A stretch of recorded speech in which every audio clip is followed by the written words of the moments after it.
já para a lavagem nasal? Sim, E eu sei que há uma dúvida muito simples. Temos a questão da seringa. Por acaso, eu era para Por trazer. acaso a seringa não tem lá, aqui Pronto, mas eu era para trazer aplicador e também não trouxe. Então, é assim. Vamos ser muito objetivos. Eu vou ser muito objetivo na minha resposta. Aqui se calhar está um investimento de 50 euros, aqui está um investimento de 1,5€. Claro, falta aqui o aplicador. 1,5€, 2 euros, se calhar está um bocadinho mais caro. Mas está aqui uma grande diferença. A diferença é que eu faço isto, a criança começa a chorar. Porque faz lembrar as picas do centro de saúde, faz lembrar Sim, tem uma memória aí. Exatamente. E porquê? É memória porque é assim. Os pais não vão ter experiência. Então, o que é que vão? Até vão atender e vão já engatilhados aqui. Olha, papai, vem mais Na verdade. É verdade. Isto é o dia a dia. Eu tenho mães em casa a telefonar que eu não ouço nada, tendo a criança a gritar. Porquê é que isto não está a resultar? É um terror. Pronto. Eu, mais uma vez, eu também sou exemplo típico disto. Eu, quando era criança, eu fazia termas. Existem termas no Brasil? Sim. Tem Mossoró, tem muitas termas. Portugal este é um país muito termo. Aliás, os países mediterrâneos gostam muito de termas, porque termas é um misto. Agora vou ter amanhã a Associação Portuguesa de Termas atrás de mim. É um misto de o descanso e o sair da rotina já é meio tratamento. E então os termas são isso, sair da rotina e descansar, férias. E depois há tratamentos. E havia um tratamento lá que era exatamente igual a isto. Então, eu tenho 45 anos, eu fazia isto com 10 anos, há quantos anos isto foi? Um tratamento que era igual a isto, só que era um sistema diferente, não era este sistema, mas era um sistema diferente. Em que, para mim, aquilo era espantoso, eu tinha 10 anos, para mim aquilo era espantoso que a água entrava numa narina, nós tínhamos lá um equipamento muito complexo, mas afinal bastava isto uma coisa muito mais simples, que a água entrava numa narina e saía pela outra. Agora, continuando com a história. Ou seja, qual é que é melhor? Sinceramente, o investimento é completamente diferente. Mas depois também a adesão do bebê ou da bebê ao tratamento é muito melhor com este equipamento. Coloca-se ao soro fisiológico ou isto é uma marca, o Rinodus tem umas carteirinhas, existem várias marcas, isto é um sal próprio, coloca-se e põe-se água e os nossos cornetos nasais, aqui os nossos cheios perinasais, estas coisas todas, eles entram por um lado e saem por outro. E se nós, aqui dentro, isto funciona, isto é como nós engolirmos ar, ou engolir comida. Nós, às vezes, também nos engasgamos, mas nós temos aqui uma maneirazinha que se chama glote, que impede, quando eu estou a engolir, não estou a falar, ou quando eu estou a falar, às vezes também nos engasgamos, mas que quando eu estou, então, no nariz acontece a mesma coisa. Quando eu respiro pela boca, ali fecha-se aqui uma membrana aqui em cima, que eu não sei o nome, e que permite com que a água entre numa narina e saia automaticamente por outra. E essa técnica é extremamente simples, com uma questão. Só funciona se houver calma e tranquilidade. Porque se nós estamos aqui nervosos e o bebê começa a chorar, a água vai entrar para onde? Para a boca. Isto, seja soro fisiológico, ou seja, é salgado, o bebê vai sentir o salgado, por acaso, se calhar até nem sabe o que é o salgado, e vai sentir que aquilo é altamente estranho. Então temos o caldo entornado, temos um grave problema. Por isso, o truque tudo começa por não te estressa. Eu sei que eu também fui pai, também sou pai, mas bebê, sei como é que as coisas funcionam, mas a regra número 1 é fazer tudo com tranquilidade. Em termos práticos, o problema da seringa é que se a pessoa faz muita força, mesmo que a garganta esteja fechada, vai esguichá-la para trás, voltamos a ter o mesmo problema, a criança chora, o pai está nervoso, etc. E quando a primeira experiência não é boa, a tendência é a segunda também não Porque ser. depois é assim, nós temos dois problemas, que é, temos que lidar com o bebê que não percebe nada disto, Sim. e temos que lidar com os pais que estão em stress, porque assim, todos nós queremos os nossos filhos, nós já queremos saúde para nós. Para os nossos filhos ainda queremos o dobro da saúde que queremos para nós. Quem tem amor pelos filhos, 99% dos pais têm, e aquele 1% não tem porque ainda não sabe, mas tentamos fazer o melhor. E este sistema é muito simples porque eu, ao apertar, ele vai sair por ação de vácuo, vai sair, o líquido vai sair por aqui, nunca vai sair com pressão E então ele entra de um lado e sai pelo outro. Há vídeos no YouTube que mostram muito bem isso e que a quantidade de muco que sai lá. Porquê? Porque os nossos seios perinasais vão até mais de meio da testa e também um bocadinho parte do cérebro. Ou seja, esta área que está aqui é muito grande. Então nos bebés, apesar dos bebés serem pequeninos, é uma área muito grande. Acumula muito muco. Os bebés não sabem assoar, não sabem espirrar, quer dizer, sabem espirrar, mas não sabem espirrar como nós adultos, e os bebés não sabem fungar.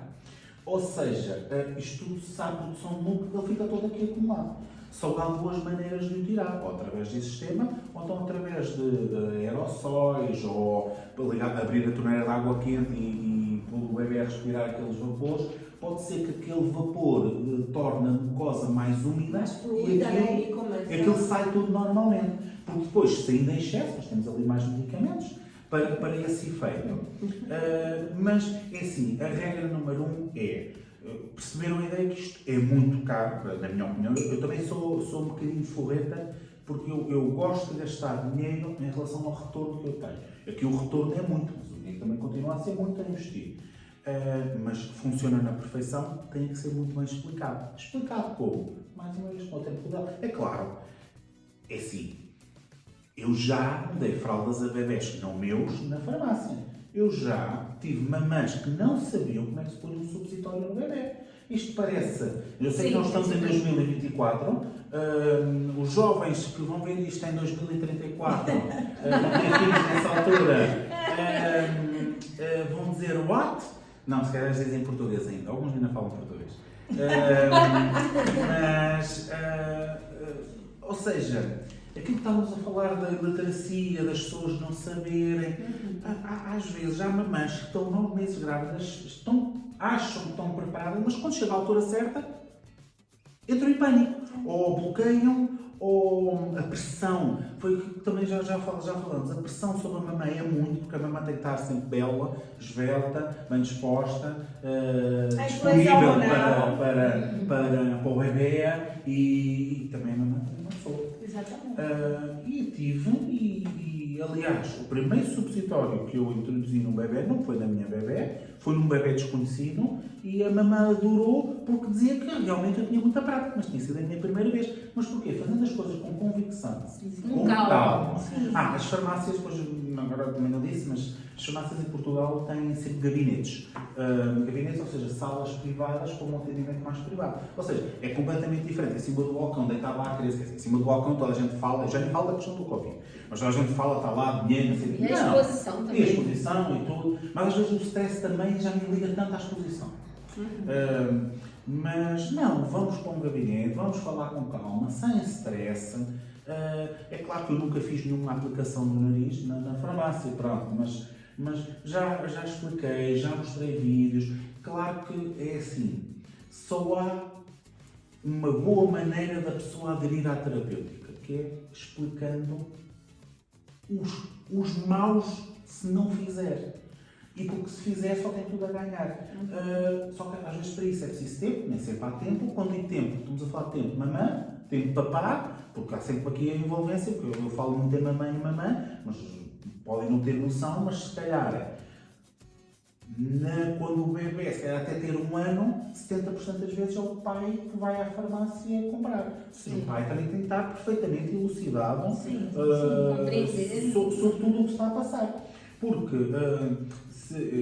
aliás, até vocês disseram que tinham que fazer um episódio sobre os pais.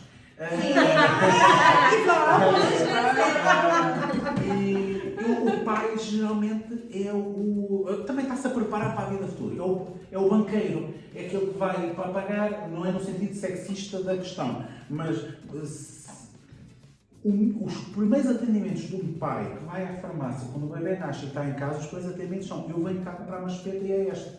Ou trazem uma espeta, ou uma fotografia. Ou seja, eles só vão lá ser motoristas do Uber. Mas se nós fizermos eles integrarem na equação, eles já começam a fazer questões, já começam a participar. E depois em Portugal ainda há um misto.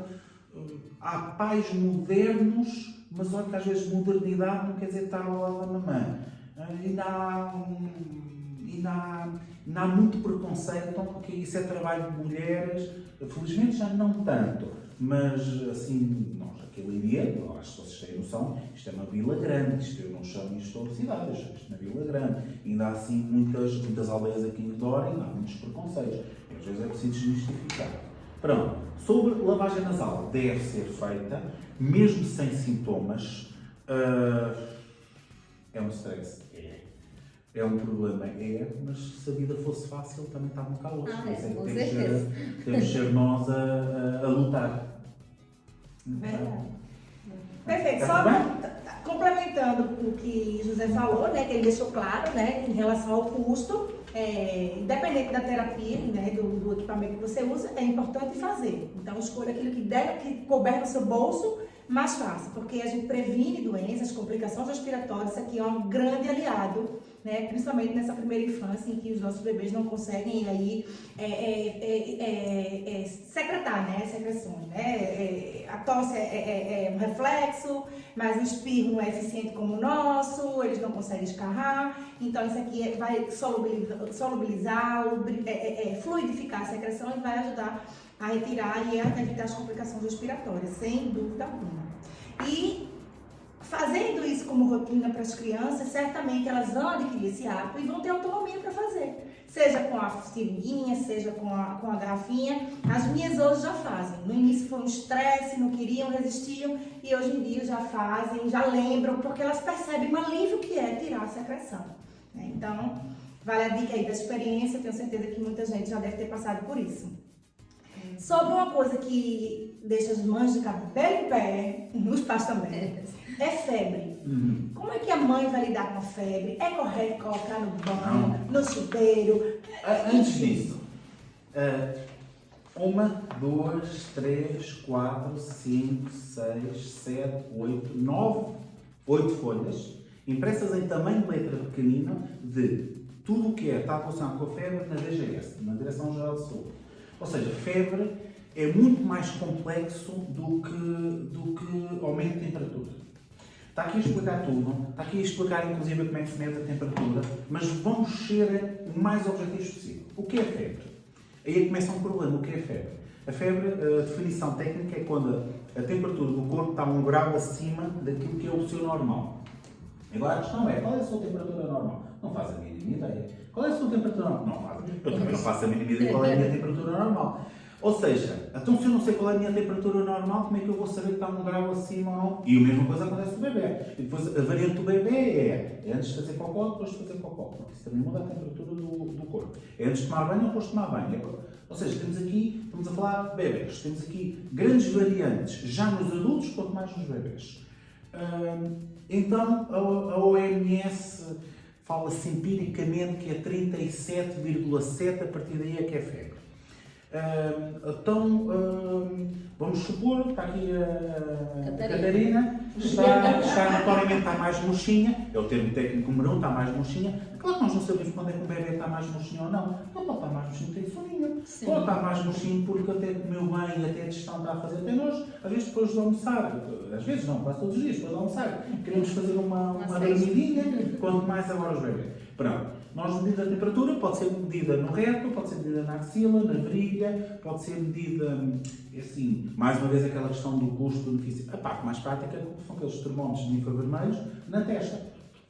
Já está, mede. É claro que o investimento esse é um bocadinho maior, mas é muito mais prático para todos, também dá para toda a família. Vamos supor que o bebê tem 37,7. Nós não devemos entrar em pânico, é a regra número 1. Mais uma vez, se houver alguma dúvida, ligar à linha Saúde 24, consultar ao médico ou farmacêutico. O que é que se deve fazer? Muito sinceramente, é adequar a roupa do bebê à temperatura da sala. Perfeito. Ou seja, a sala está muito quente ou está agradável, nós temos de estar vestidos confortavelmente, porque um bebê é um adulto. Eu vou dizer uma coisa que eu não queria dizer. O bebê é um adulto em ponto pequeno, para tudo menos para a medicação, que é o problema da pediatria. Daí a questão das doses, das dosagens e das estipulações e dessas coisas todas. Mas o bebê, se estiver muito agasalhado, vai ter uma temperatura maior, não está doente. Qual é o protocolo a fazer? Então pronto, adequar a roupa. Se deve tomar banho ou não, deve tomar banho com. Agora, tomar banho de água fria, erro. Tomar banho de água quente, erro. Deve ser a temperatura, aquela de colocar o termómetro digital, ou colocar o bracinho, ver se sente. Agora, depois nós temos dois tipos de febre. Um bebê que nunca tem 1 ano e meio, nunca tem febre, se calhar é uma coisa passageira. Porque a febre, se forem ler a da DGS, tem muitas origens. Se é um bebê que tem 6 meses e de 15 em 15 dias tem picos de febre, às vezes tem bronquiolites, aí temos que ter outros mais cuidados. A única grande questão é acima de 38,5/39 graus, ligar logo à saúde 24 ou ao 112, porque há risco de convulsão, ou seja, há risco da temperatura ser tão elevada no corpo que o bebê desmaia, ou seja, entra em convulsão, desmaia, que é para se proteger. Ou seja, não é uma coisa, não é que o bebê esteja a desfalecer, não, está a proteger as suas funções vitais é como nós os adultos também desmaiamos no sentido de proteção das nossas funções vitais. Aí sim, temos de ter algum cuidado. Antes de chegar a esse ponto, se o bebê é recorrente ter febre, a mamãe e o papai já deviam saber mais ou menos o que fazer. Provavelmente tem lá os xaropes. Eu trouxe duas marcas habituais, o Brufen e o Benuron, só para aparecer aqui. Não é uma questão de publicidade, mas para perceber. E o para febre, Benuron sempre, ou paracetamol sempre. A questão é, eu peço o alerta, os bebês felizmente crescem depressa.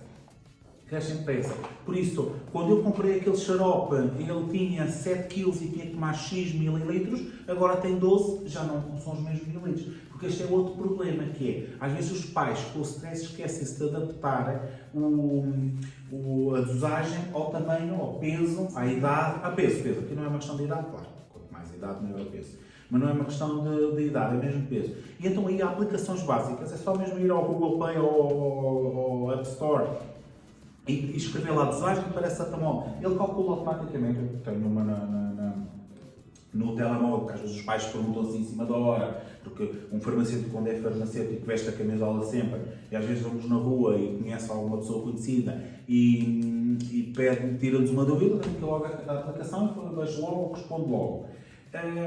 Qual é o protocolo? O protocolo é paracetamol de 8 em 8 horas ou de 6 em 6 horas, controlar, vigiar 2 a 3 dias.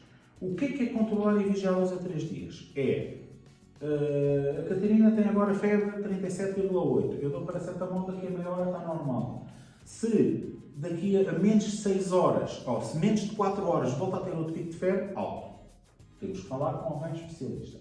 Se só daqui a 10 horas é que tem outro pico de febre, nós vamos continuar a acompanhar com o paracetamol, vamos adaptar a dosagem ao peso, sempre, e vamos continuar a ver a evolução. Porque assim, se é só febre, que é normal, pode ser, nem vou bem estar a hiperbolizar o que é que possa ser, mas vamos ver e avaliar. Agora, sim, a febre é um sinal e um sintoma.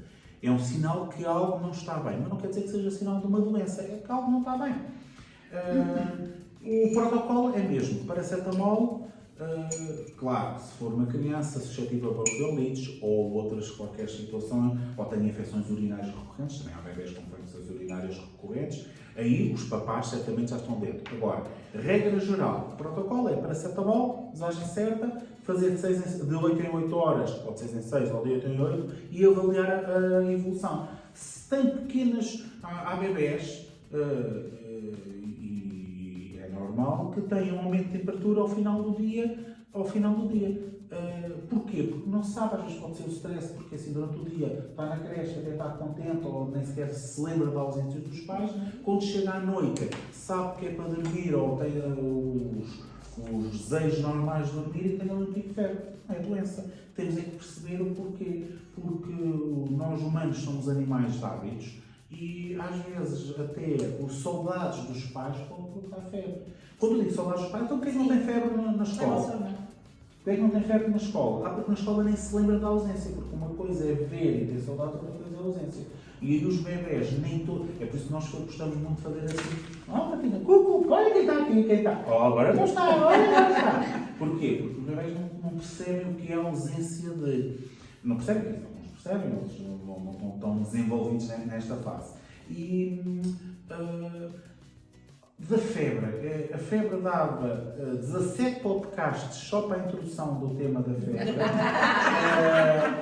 E não, é a área muito mais ingrata. É a área que eu na farmácia nós recebemos a maior parte das dúvidas por telefone, ou são febres nos bebés, ou então está relacionado sempre com o mesmo tema, que eu já falei ainda agora, que é a pílula, o esquecimento da pílula, porque depois é assim, a pílula, como também é um assunto muito sensível, é muito mais fácil de telefonar e estar atrás do telefone do que dar a cara a quem diz pílula, toda a envolvência em relação ao ato sexual não protegido.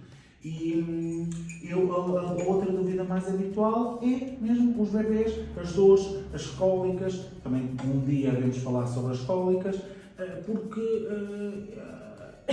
não há resposta igual para todos. Aliás, se nós tivéssemos aqui um painel, um painel de 10 pediatras, íamos ouvir 12 opiniões diferentes, porque durante a conversa não é que o pediatra fosse mudar de opinião, mas ia adaptando a sua opinião a mais informações. Mas a regra número 1 é amor e carinho, paz, tranquilidade, e olha, um dia cada vez. É verdade. E quanto ao antibiótico? Né, quando tem febre, onde que o antibiótico entra e qual o antibiótico só com prescrição médica, Sim. tem que ser auscultado e o profissional, geralmente pediatra, é que vai avaliar, porque às vezes é assim, tem febre hoje de manhã, às 9 da manhã, deu-se paracetamol, foi para a escolinha, tudo bem, agora outra vez à noite, são X horas, ou passar 12 horas depois de ter tomado, volta a ter febre. Isto não é grave. Nós vamos aguardar, vamos dar paracetamol, vamos dar... Agora, quando a febre não reage ao paracetamol, ou seja, quando volta a ter febre naquele período inferior a 6 horas, aí sim, há aqui algum vírus, alguma bactéria, algum agente externo que está a provocar isso, tem que ser auscultado, porque assim, nas crianças, a maior probabilidade de infecções não são unhas encravadas, porque as unhas são extremamente moles. Não são feridas que infectaram, porque esperemos nós, não há feridas, nem têm motivos para essas feridas. Eu estou a comparar como se fosse com os adultos. A origem é sempre com bronquiolites, e aí tem que ser auscultado para ver se há símbolos ou não, ou então relacionados com infecções urinárias, que são muito recorrentes nas crianças, não só nas meninas, mas também nos meninos. A colheita de urina para pesquisa de infecções urinárias dos bebés é outra guerra, mas é assim, aí é por isso que quando falei os 2, 3 dias com paracetamol a não evoluir, é mesmo nesse sentido, que é para nós despistarmos se é uma coisa passageira, qualquer razão, até pode ser mesmo uma questão de stress. Mas os bebés não têm stress. Os bebés têm stress, têm. Não é o mesmo stress do que nós. Às vezes eu gosto muito de utilizar, estava a dizer aquelas piadas para desbloquear, às vezes está um bebê a chorar e diz, pois estás preocupado com as taxas de juros, e a maior parte deles, não vou dizer que se calmam, porque eu não tenho nenhuma magia especial, mas ficam ali atentos porque são coisas diferentes. Até os próprios pais, quando eu digo isto, mas porque este está aqui a dizer, mas o próprio pai desbloqueia o foco do grupo. Isto são truques que eu fui aprendendo, uns são inventados, outros são lidos de todo tipo de gurus de atendimento, que às vezes, pondo o foco no outro lado, ou seja, eu estou a olhar para aqui, mas já estou a pensar ali, pondo o foco no outro lado, faz. Ou seja, antibióticos é mesmo, geralmente temos que esperar 2 a 3 dias a ver qual é a evolução, e tem que ser por auscultação médica, e isto para terminar, eu uma vez tive uma formação no médico, adorei a formação, ele disse uma vez uma coisa, ele disse nessa formação, um farmacêutico é um médico sem mãos. O que é que isso quer dizer? Eu não sei fazer diagnósticos, mas com o diagnóstico eu sei o que é para fazer.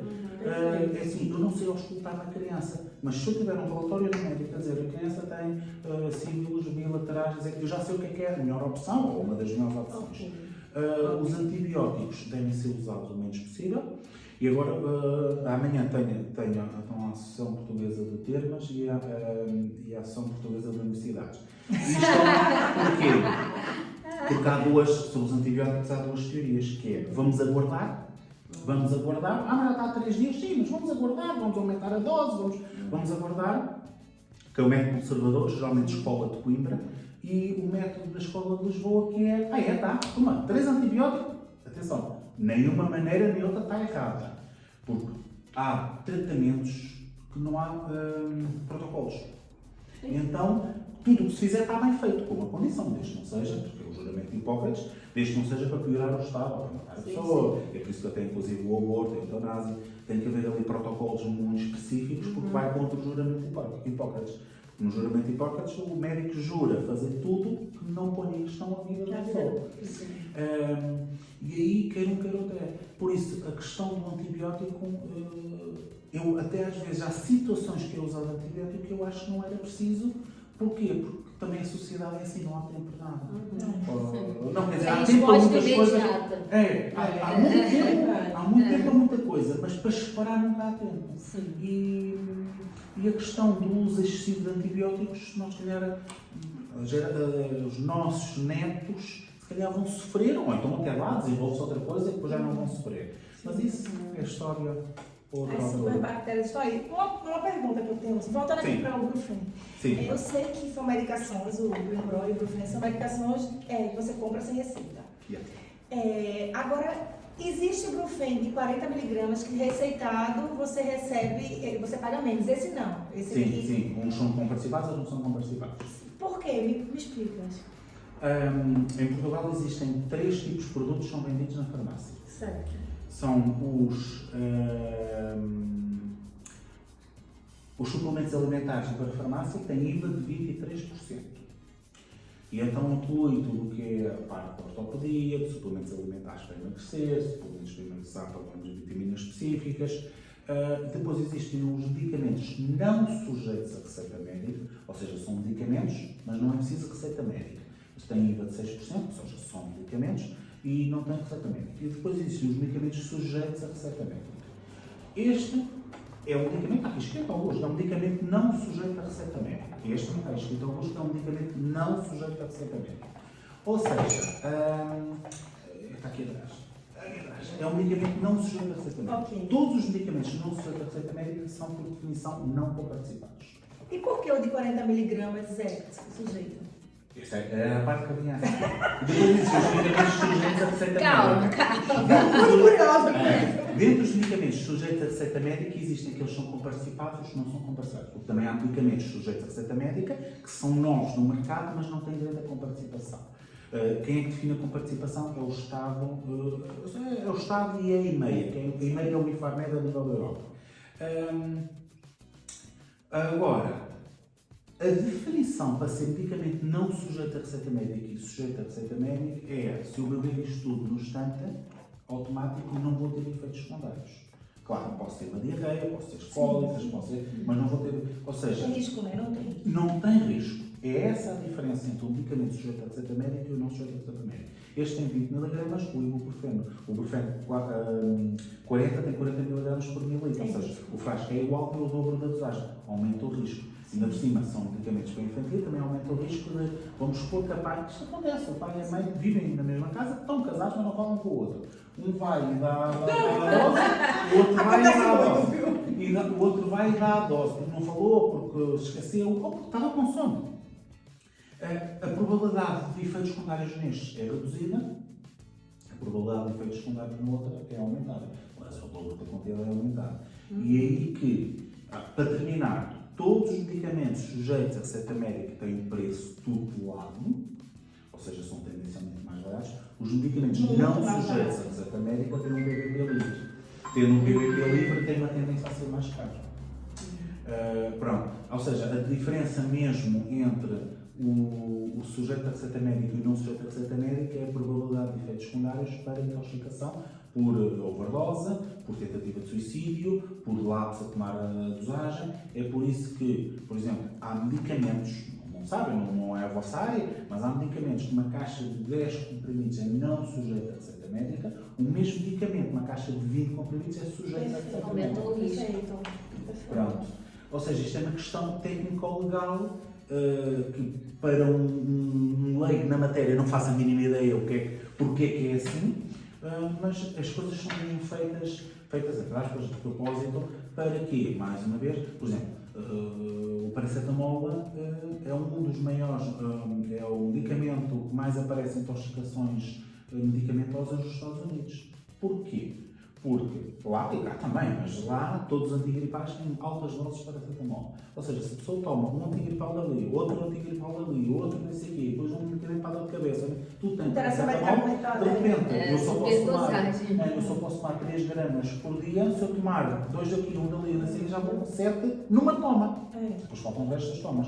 O paracetamol, mas ainda agora disse, o José na hora disse que o paracetamol que a grávida podia tomar. É verdade. Pode tomar, mas eu também disse na altura, vamos ver o rewind, dentro da dosagem certa. A questão do paracetamol é hepatotóxico, então na presença de álcool ainda é mais hepatotóxico, ou seja, o paracetamol sozinho já ataca o fígado, hepatotóxico, toxicidade do fígado. O álcool ataca o fígado, os dois juntos atacam, então o efeito sinergético, atacam e destroem muito mais o fígado. Perfeito. José, bem, mais alguma pergunta? Não, eu acho que já podemos. Pois, você encerra, fica à vontade. Então, quem vai encerrar é o José. Deixa uma grande dica aí. Eu fico aqui caladinho o tempo todo. Só cuidou de Catarina. E depois os pais fazem assim, outra é. Pronto, essa é outra história.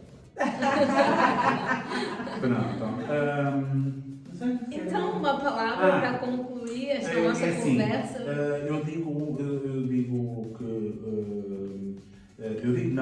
Paracelso já dizia, acho que é Paracelso, se não for, depois logo alguém há de corrigir, que dizia que a diferença entre a droga e o medicamento era a dosagem na quantidade, ou seja, se nós usarmos os medicamentos bem usados, são nossos amigos, entre aspas, são nossos amigos, porque os medicamentos têm efeitos secundários. Em caso de dúvida, é mesmo consultar o seu médico ou farmacêutico, é não ter dúvidas. Há pessoas que dizem assim, desculpa, eu estou a ser chata, mas eu tenho que perguntar isto. Não, a pessoa não está a ser chata, a pessoa está a querer perceber. Ainda bem que essa pessoa quer perceber, porque também há muita gente que não quer simplesmente perceber, ou que não quer saber, ou acha que tem sempre certezas. E depois aí pode correr mal.